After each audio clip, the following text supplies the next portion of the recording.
停止生育，逐步让人类死亡。这就是虚无主义的阶段。我们当然不愿意走向这样的阶段。所以呢，这种虚无主义，我们就看到衍生出很多的精神疾病。那虚无主义和精神疾病是互相影响的，因为虚无主义会让我们的意义系统崩塌，让我们的认知扭曲。当你没有意义的时候，我们的这个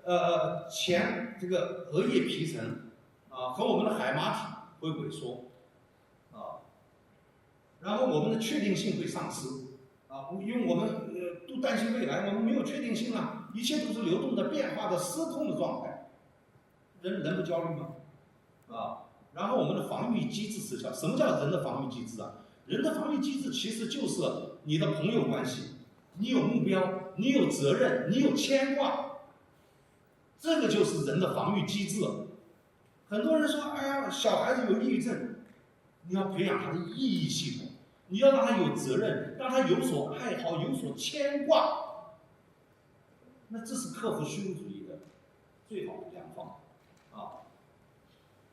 所以呢，虚无主义和心理问题是相互影响的，心理问题会加重虚无主义我这个说的不是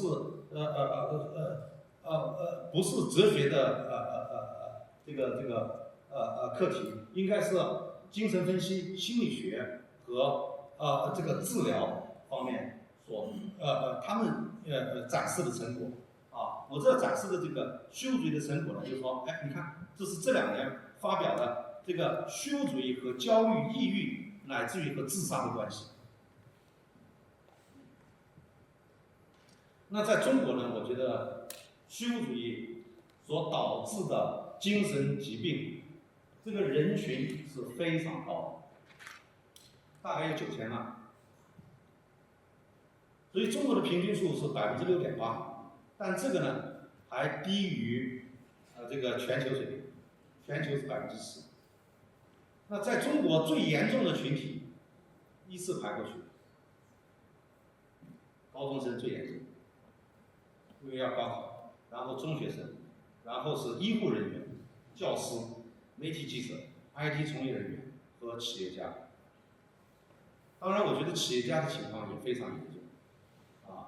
因为我本人就是做企业的，所以呢深知企业家这个现在的这个状态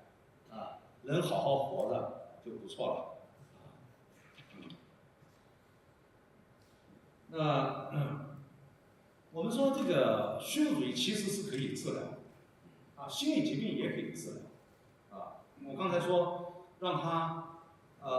建设个人价值体系，设定生活的目标参加各种丰富多样的社会活动，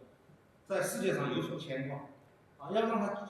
进入一个有使命的这种状态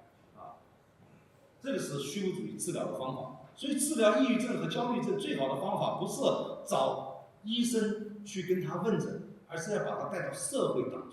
去建立人的关系，让他去做事情，让他有爱好，产生兴趣。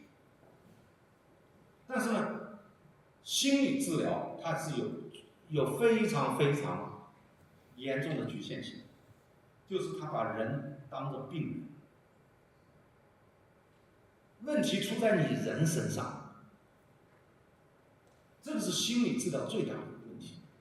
因为心理问题或者说虚无主义的问题，它绝对不是个人想不开，或者是他矫情，不是。虚无主义和心理问题是因为我们现代社会结构、文化氛围和权力关系所共同制造的精神状态。所以克服虚无主义绝对不能从个体出发，从个体出发你也许能扭转一个人，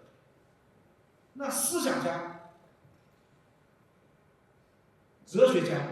也许能改变少数看他书的几个人，还能看懂。只有政治家通过改变我们的社会，才能改变个体的精神状态，因为人是社会的结果，而不是出发点。这个是被这个当代的精神分析所从理论上论证的。那么前面我1到6是讲的跟医疗实践相关的。那么医疗实践相关呢，它是从实践上证明了虚无主义和心理疾病的关系。那么从理论上来讲，精神分析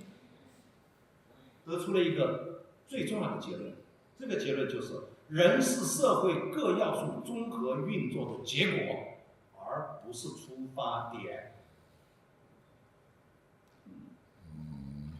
所以我们看到，从这个精神分析的转向来讲，就是从生物的决定呢转向了社会文化决定的，从个体意识走向